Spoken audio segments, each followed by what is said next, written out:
touches me, does my wudu break? I said, no. My wudu does not break because according to Sahih Hadith in Abu Dawud and Sahih Muslim, the wudu does not break.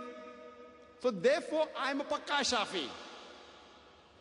Because Imam Shafi said, if you find any of my fatwa, any of my opinion, which goes against Allah and the opinion of the Prophet, any Sahih Hadith, you reject my fatwa. So that's the reason I'm a Pakka Shafi.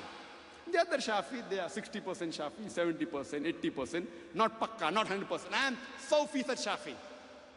And if you know history, Imam Shafi, when he was in Baghdad, he wrote a book of his fatwas known as Al-Hujjah. Later on, when he traveled to Egypt and he came back, he studied under the students of Imam Layth ibn Sa'd. And he changed his fatwa. Many of his fatwas he changed. He wrote a new book, Al-Umm. So now we have a Qadim Shafi book, Al-Hujjah, and the Jadid, the new one, Al-Umm. That means Imam Shafi, when he learned under the students of Imam Layth, people have a misconception, there were only 4 Aimmas. There were several Aimmas. These 4 Aimmas, they became popular because the students made the teachings popular. There were other Imam, like Imam Layth ibn Sa'd. According to Imam Shafi, he said, though Imam Shafi was a student of Imam Malik, he said that Imam Layth was far superior in fiqh than Imam Malik also. Imam Shafi can say that, we can't say that. There were several other Aimmas. The 4th Aimma, Imam Ahmad ibn Hanbal. Imam Ahmad ibn Hanbal also was of the same opinion. He was so strict that Abu Hanifa, Imam Abu Hanifa, he said, don't write my opinions unless it is confirmed, unless there is an ijma. Imam Ahmad ibn Hanbal was more strict because taqleed started. He said, don't write any of my opinions. If you find any of my opinion, whether it be for Imam Malik, or my opinion on Imam Malik, or Imam Shafi, Imam Abu Hanifa, go to the source. And if you find any of my opinion which goes against the opinion of Allah and His Rasul, you reject my opinion. That's the reason I say I am 100% humbly. If humbly means a person who follows the teachings of Imam Ahmad ibn Hanbal, I am 100% humbly. Other people are 70%, 80%. So in teachings, if you say following the teachings of Abu Hanifa, Imam Abu Hanifa, may Allah's mercy be on him, makes you a Hanafi, I am a Pakka Hanafi, 100% Hanafi. If following the teachings of Imam Malik makes you a Malaki, I am 100% Malaki. If following the teachings of Imam Shafi makes you a Shafi, I am 100% Shafi.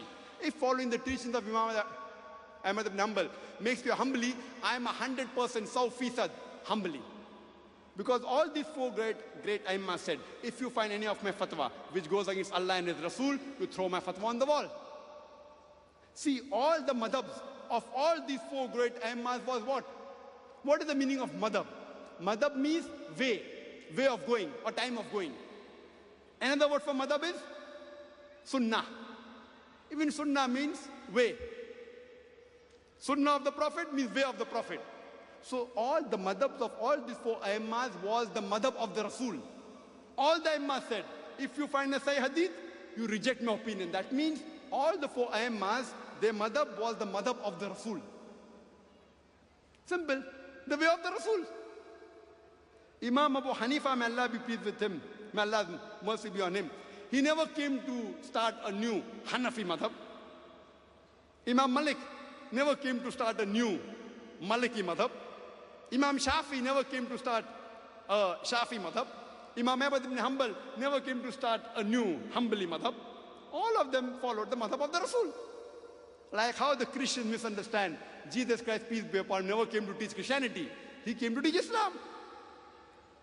Similarly, all these 4 great Aimmas, they came to give us knowledge of the teachings of Allah and His Rasul. Their madhab was no madhab but the madhab of the Rasul. Allah says in the Quran, in Surah Al-Imran, chapter number 4, verse number 59, Atiullah, Atiur Rasul, obey Allah and obey the Messenger, and those charged with affairs. With those charged with affairs or with knowledge. You have to follow Allah and His Rasul. After that Allah says, and those who are charged with the affairs, those endowed with knowledge. But the verse does not end there. The verse continues. But if they differ, go back to Allah and His Rasul. So if those with knowledge, Imam Shafi, Imam Ahmad bin Hanbal, Imam Malik, Imam Hanbal, may Allah's mercy be on them all. If they differ, go back to Allah and His Rasul.